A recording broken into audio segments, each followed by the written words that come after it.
It is not Saturday, not Stumpy Saturday. This is a work day, Wednesday. At Snake Eater, we usually take Wednesdays off. It's kind of an optional day. Phil and I work, Nick is working. For the most part, you don't have to come in on Wednesday at our shop. It's like a 2 on, 1 off, 2 on weekend. It's just kind of nice because it's hot, it's heavy work, and you know, we're focusing on quality rather than just turning out a ton of vehicles at once. Today is kind of a fun day. Working, yes, but we've got our shop apprentice, Ethan, has been driving his brother's 3/4 ton, 6-liter LS. What is that, a 2500, I think? I forget what year it is. That thing has got 300,000 miles on it. It's completely clapped. I mean, when he told me it's almost got 300,000 on it, I'm like, heck yeah, man, that is awesome. But that's also telling me it's probably gonna be due for some major maintenance here pretty soon. It's also rough on gas, and he doesn't make a lot of money. You know, he doesn't make a lot hourly. He also doesn't make a lot of money because he can't work that many hours because he's a full-time high school student. Phil, tell him what you found for him, dude. Maybe don't tell him what it is yet until we see it. No, we had it, yeah. I ain't saying jack diddly squat. Ethan was complaining about the truck, having too much, constantly has to fill it up and everything else. Got and all a this bunch stuff. of front end slop, obviously. Bunch of front end slop. And the truck really isn't his, it's his brother's. Which his brother's loaning it out to him for a ride right now, which is cool. Like, that's awesome that his brother would do that. We had a conversation one day after hours in the shop, or this there trying to get a game plan together and stuff, and then Ethan brought it up. I was like, well, not to get in your business, but you trying to find a car right now? He's like, yeah, something, or truck, car, something. I'm like, all right, how much do you have saved up? He's like, probably like 1,400. And I was like, all right, that's good enough to work. I was like, give me a day or two, or it could be a couple hours. Let me go on Marketplace. So on the way home, I was fiddling around on Marketplace and everything, and sure enough, this car pops up. I was like, that's a heck of a good deal right there. Talked to the guy, and he's like, oh, it needs a fuel pump, the typical. Ran when parked, we'll see it, but it's a pretty clean car. And so I sent Brad the link, and I was like, hey, send that to Ethan. He sends it to Ethan, and Ethan's like, oh my God, blah, blah, blah. How can you find that that quick, blah, blah, blah, blah, blah. And I was like, well, because I'm constantly on Marketplace, and I know keywords to use. But he's also asking, like, oh, like, how much is it going to cost to fix? And, like, well, we told him, like, we'll handle that, you know? Like, we'll get it fixed. And he can make payments to me for whatever he can't afford or whatever. So we'll get it worked out for him. Yeah, we're helping this kid out. He's such a great kid. He really doesn't have mechanical knowledge, but he is working on it, and he's learning a lot. And he doesn't complain. He shows up to work. Even like some days he'll give us days in advance, like, hey, I can't make it this day. I have to go drop off my sister. Blah blah blah. Like, he's trying to help his family out. I asked him all these questions is just because, like, he's a good kid and I want to help him out. And that's how me and Brad are. We like to help people out when we can. Brad's helped me tremendously a lot lately. Best to like pass it on to the, I guess, next generation. But he's like a big car guy. He just doesn't know what to get into, and he wants something old. So we found him something not so old, but it's getting on the verge of a classic. Yeah, it's 25 years old. It's fuel injected. It's not a throttle body injected unit. It's a V8. It's an American car. It's got style for days, in my opinion. I mean, I would have loved that. I love that car now. I would have absolutely loved to have it in high school. And he's pumped.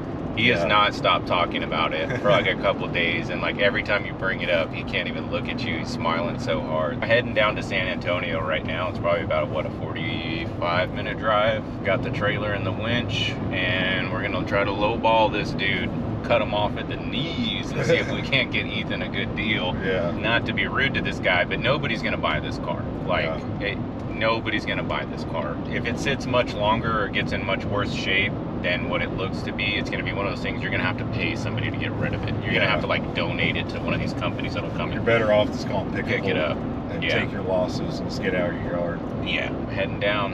We'll time lapse a little bit of the drive here, I guess.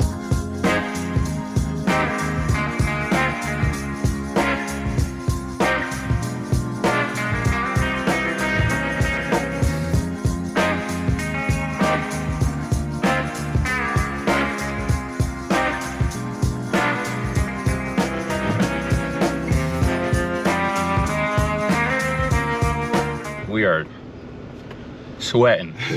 It was probably sank into the dirt at least 3 or 4 inches. And tires have air in it, so it wasn't terrible. There was a lady and her husband.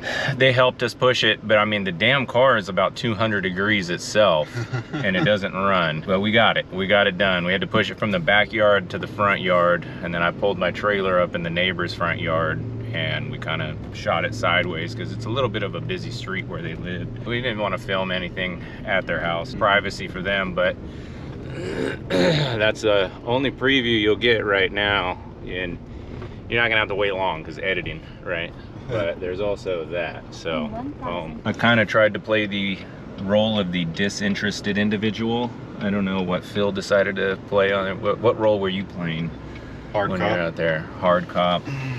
I didn't say much until the money had been handed over, and then I was my usual bright and cheery self. I just pretended like, man, there's a lot of rust on that door there. Like I said, we were gonna try to cut them off at the knees because it's not that we don't want them to make money. Like I said, this is one of those cars that doesn't have a lot of resale value when it ain't running. When they get running and when they get where we're gonna take this thing nice and cleaned up, be worth, you know, $4,500, something pretty clean. But motor turned over good. Lady and their husband or boyfriend told us they drove it one day, it quit running. Oh, maybe it's out of gas. Put a couple gallons of gas in it, and it still wouldn't start. We checked fluids and everything else, smelt the fluid, make sure there wasn't any gas in there. I spun it over and just to make sure there's no knocks or anything going on. Cam's oil in, there's just a little hint of oil coming up, but the car's been sitting for a long time. It's been sitting since what, 2020, 2019? I thought she said 3 years, but it hasn't been registered in 5. They like to ride dirty around here. It's an SA thing, y'all won't understand. Spun the car over, no galloping going on. Sounds like it has compression and stuff. I took a couple of the plug wires out just to make sure it's not leaking inside the valve covers, because those valve covers love to leak and then oil soak the spark plug, so everything's dry on that. Yeah, the reason I quit driving it is because I just got another car with AC, because the AC was intermittent, kick on sometimes, kick off sometimes, and everything else. So we popped the hood and look at it, and you can tell they took it to some hack shop. They broke the plastic around the AC box and everything else, which is no biggie. It's 90s plastic, and with this Texas heat, it's gonna happen. Check the inside out. Inside's pretty clean. It has some wear and tear in it, but like the seats aren't like completely ripped. They got the cracking. Clean out the carpets. Headliner is drooping in it. The dash is kind of a little warped. I'm not going to complain for the amount of money we paid for it. All of these old cars that age always have their own problems. It's not going to be a diamond in the rough type thing. Checked everything on that. Compressor sounds good. Fuel pump is definitely not kicking on. Then after we pushed it, I was sitting inside the car, and it's showing it has 245 miles till empty. So I think I think something got jostled around. Yeah. And it was showing 0. Yeah, it was showing 0, and now it shows 200 something. Definitely get the fuel pump out, see what's going on with that, smell how old the gas is. Just clean the injectors. Saw a couple oil leaks in it, no biggie. Parts are cheap for this car, unless you get into suspension stuff, then that's when it kind of gets high dollar. 130,000 miles on this car, and it's a 96. Pretty good mileage for one of these old cars. What we're gonna do is just clean it up, do some wet sanding on the paint, buff it out. From what I saw, there's like minimal rust on the bottom of the doors, but that's because someone's popped the trim up a little bit on there. It's not real heavy scale rust. It's just starting to pop through. All the power windows work, except for the passenger rear. Horn works. Almost got stuck on us. That was kind of funny. And it sounds like a freaking yacht. Foghorn. It is a yacht. It is. It's a land yacht for sure. That thing is heavy. That thing is a tank. When I found this car for Ethan, I was like, well, he kind of needs a tank because of the deer around here and everything else. But also, what high school kid doesn't want? I mean, dude. Well, high school doesn't want. Yeah. The interior alone, bro. I want to get.